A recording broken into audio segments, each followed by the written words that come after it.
say, can you see by the dawn's early light what so proudly we hailed at the twilight's last gleaming, whose bright stripes and bright stars through the perilous fight o'er the ramparts we watched were so gallantly streaming, and the rocket's red curve bursting there gave proof through the night that our flag was still there.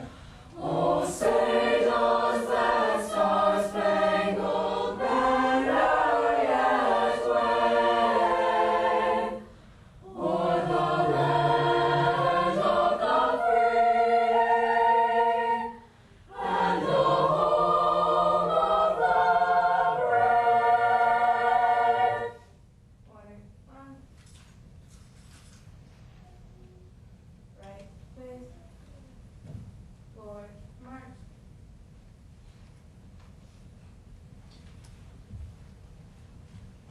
Back, up.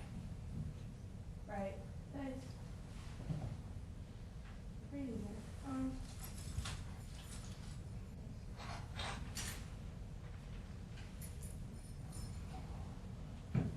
Well, good afternoon and welcome to the naturalization ceremony. We're pleased that all of you could attend, and we want to thank the Main Street Chamber Ensemble from Fremont High School, who you just heard sing so beautifully. They will join us again in a few minutes. We always appreciate it when students are willing to take time away from their classes to come and entertain us. It's a sacrifice, I know, and we do appreciate it, so thank you. At this time, I would like to recognize the various countries who have brought our new citizens to us today, or from which they come. And we normally do this by simply, I will identify the country and ask those people from that country if they would please stand and be recognized. We have 6 from China.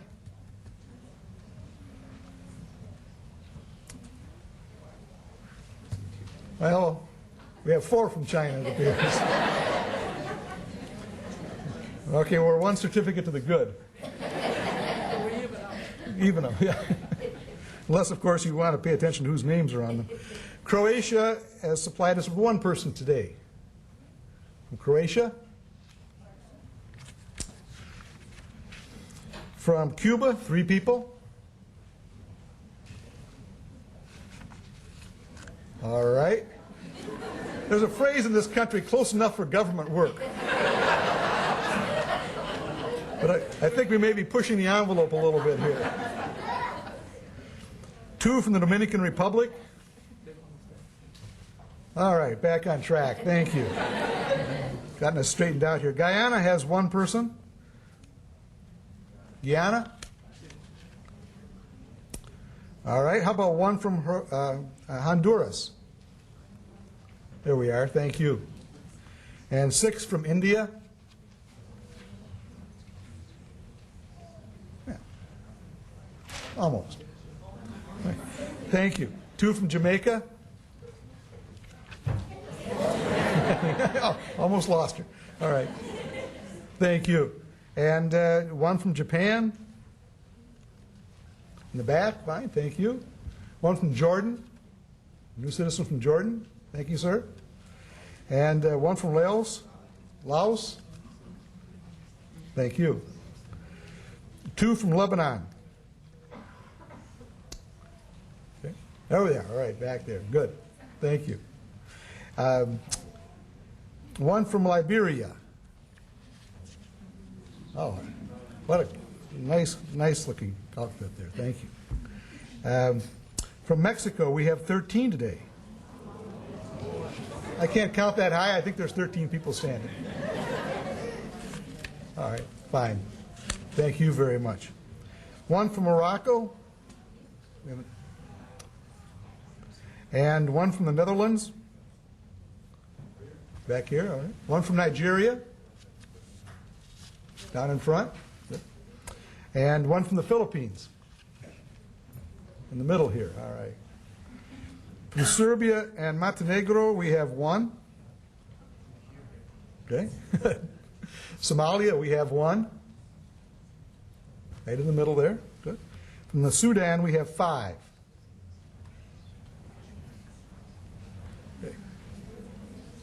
Okay.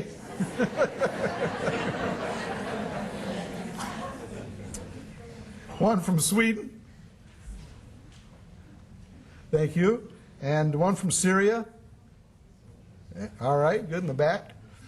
2 from Thailand. On each side of the aisles. 2 from the Ukraine. In the back over there. Got those straight. 3 from the United Kingdom. Okay, we're all right, thank you. 1 from Venezuela.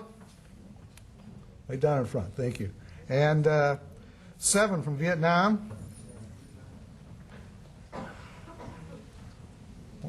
Right, we got that one right, okay. Anytime we have more than one, it's getting a little iffy here. And 2 from the former Yugoslavia. Okay.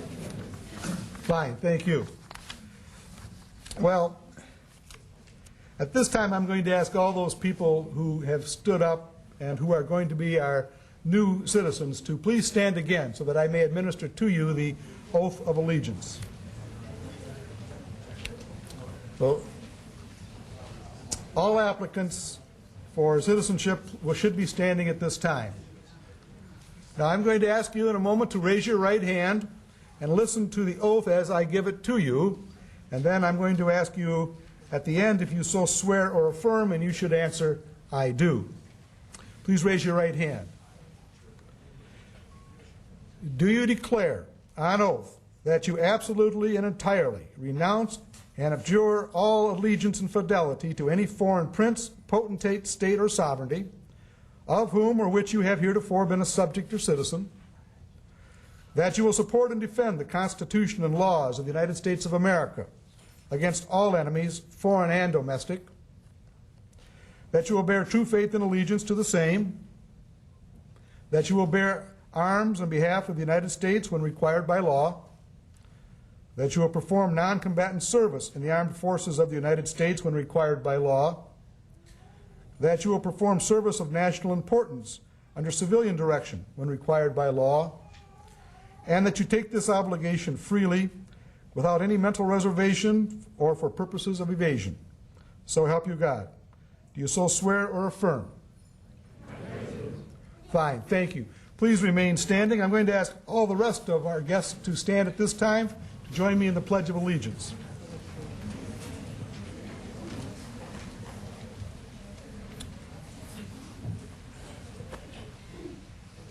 I pledge allegiance to the flag of the United States of America and to the republic for which it stands, one nation, under God, indivisible, with liberty and justice for all. Thank you. You may be seated. We'll ask the students from Fremont if they would come back up.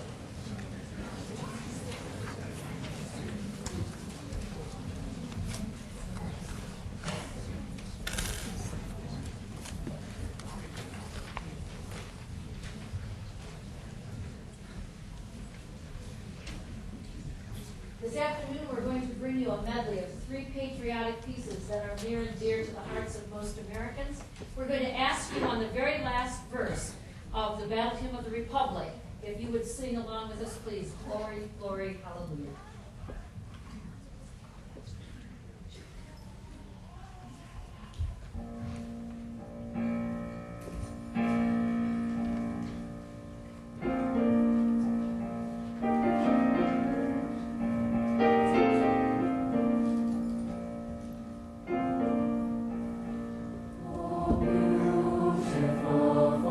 Spacious skies forever waves of men.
Well, thank you again for that very talented performance.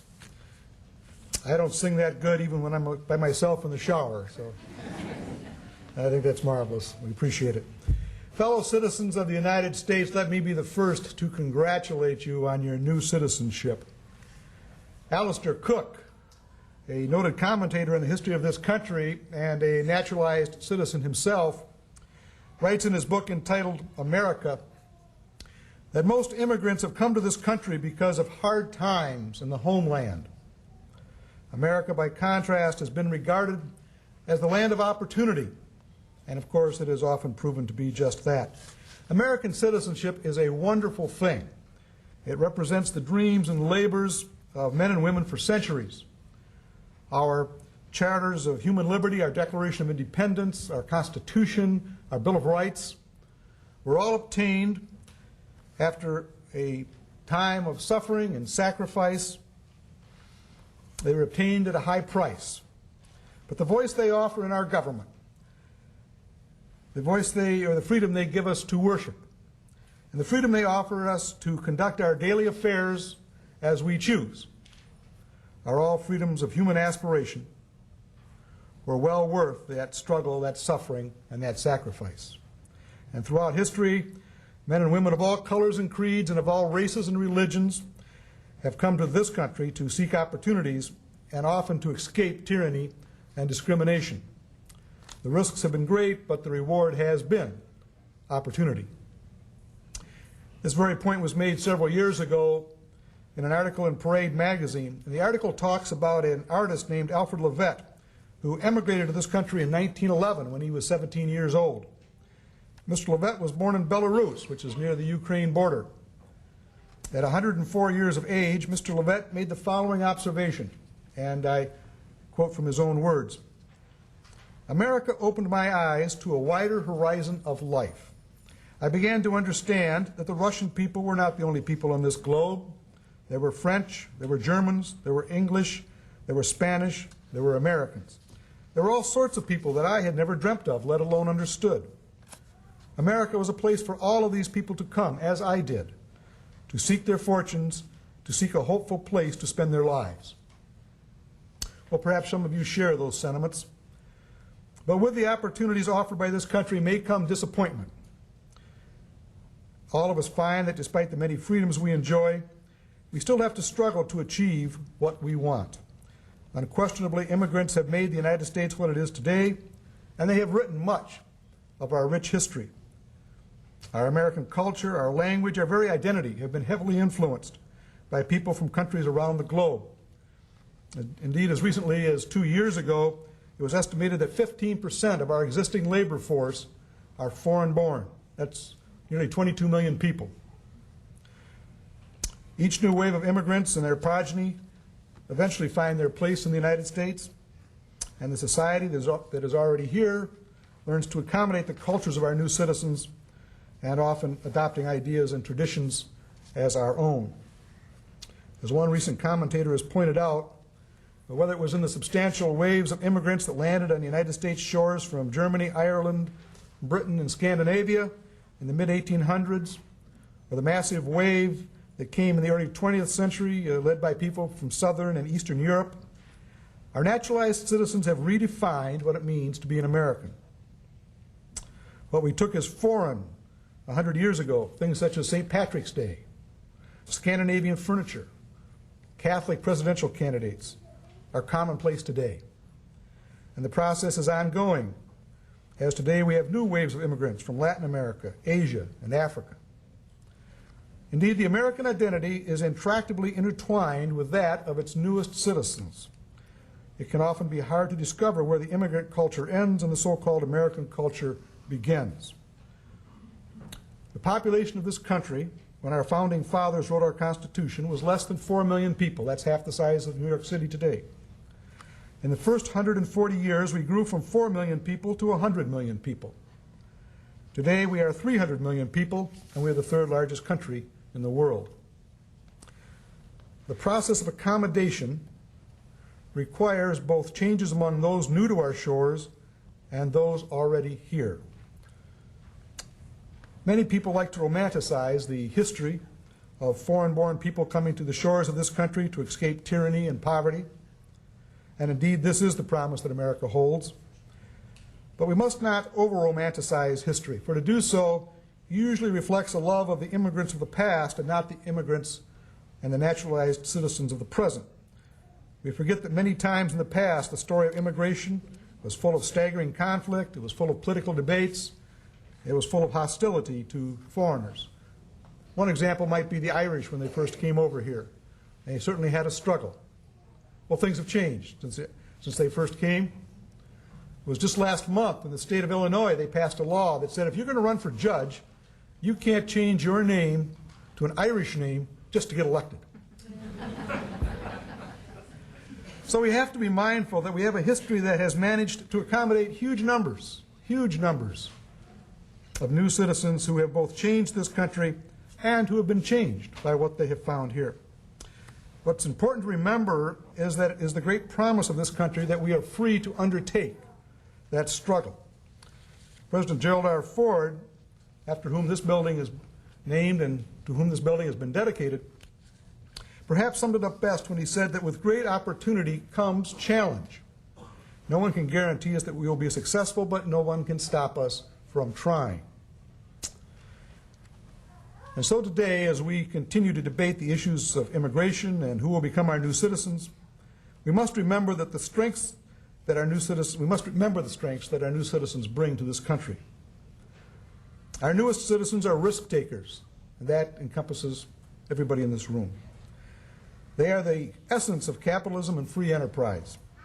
For each of you that has made the decision to come to this country and to become a citizen, there are undoubtedly a number of relatives and friends back home who have not had the courage to do the same thing. Many of you left familiar surroundings to venture to an unknown place which in many ways may be as foreign to you as you may be to it. Perhaps some of you are not even comfortable with the language.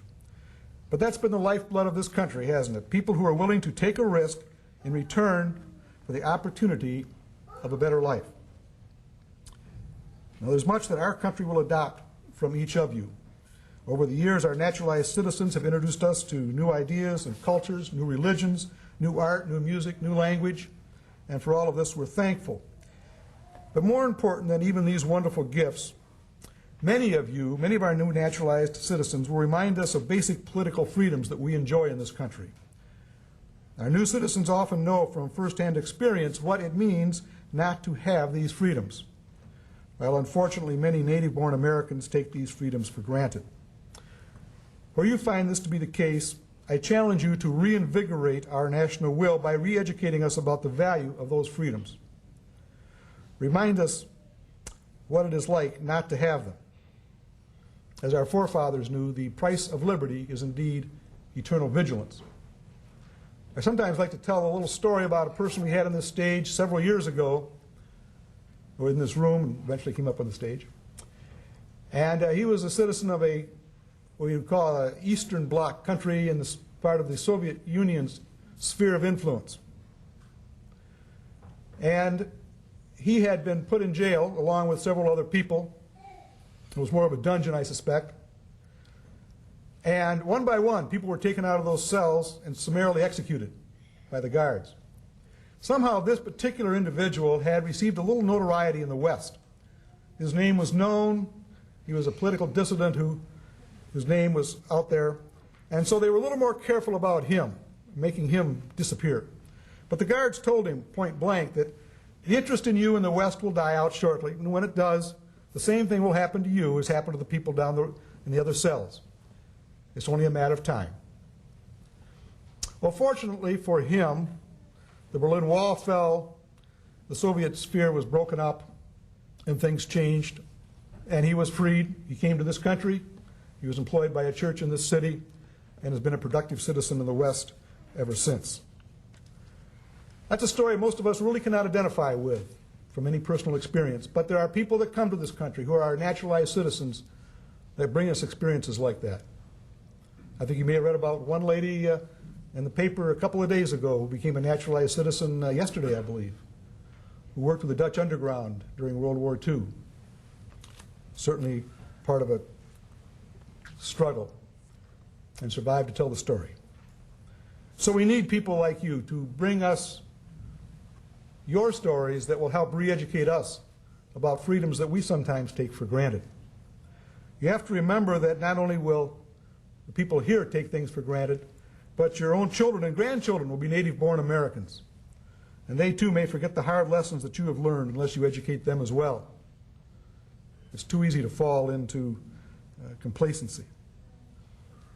We've enjoyed democracy and the rule of law in this country for well over 200 years. It was about 200 years when I first gave this speech, and it's now a lot more than 200 years. Now, we've been able to do this because people like you have become part of our democracy and made the machinery of our democracy work. Thomas Jefferson in the Declaration of Independence tells us that governments are instituted among men to secure our rights to life, liberty, and the pursuit of happiness. And James Madison, who has been acknowledged as the father of our Constitution, tells why this is so. He reminds us that men are not angels. And since men are not angels, since where you have human beings, you have the potential for human frailty and conflict, it's not surprising that the government which has been instituted to protect us and to secure our rights will not always run smoothly. After all, what is the government? It's nothing more than a collection of individuals like we have in the room today. So it's for each new citizen and each new generation to protect and preserve our Constitution and to pass their love for our democracy on to their posterity. In asking you to take the solemn oath of allegiance and fidelity to the United States of America, America does not ask you to cease to love the countries from which you have come or to forget the rich traditions and cultures and languages of those places, for those are treasures that you ought to keep close to your heart. America does ask, however, that you give her your undivided allegiance and loyalty. America invites you to look forward, not back, and to participate in that society, for it is an ever-evolving society, and it is the product of what all of us, old citizens and new citizens, put into it. Our community, our institutions, our various governments do not run by themselves. To run smoothly, they require the efforts of all of our citizens. It is not enough to simply say, well, I've become a naturalized citizen and I can relax and go about my work now. You have a further obligation that we all have, and that is to participate in our society. The simplest way, of course, is simply to vote. And you can register to vote, by the way, in the hall when you leave, if you want to. There are a number of ways that you can make yourselves a part of the machinery of this government. As those people have gone before you, you too will now fashion and strengthen our American faith. In taking the oath of allegiance, you promised to preserve, protect, and defend the Constitution of the United States. And in return, that Constitution will protect and it will defend you. Thank you, Judge Brenneman. It is truly my honor and privilege to be at today's naturalization oath ceremony and be able to welcome you to this momentous event. On behalf of the United States Citizenship and Immigration Services, the Director, Dr. Emilio Gonzalez, and Acting District Director, Sandy M. Heathman, of the Detroit District for Michigan State, send their welcome and regard.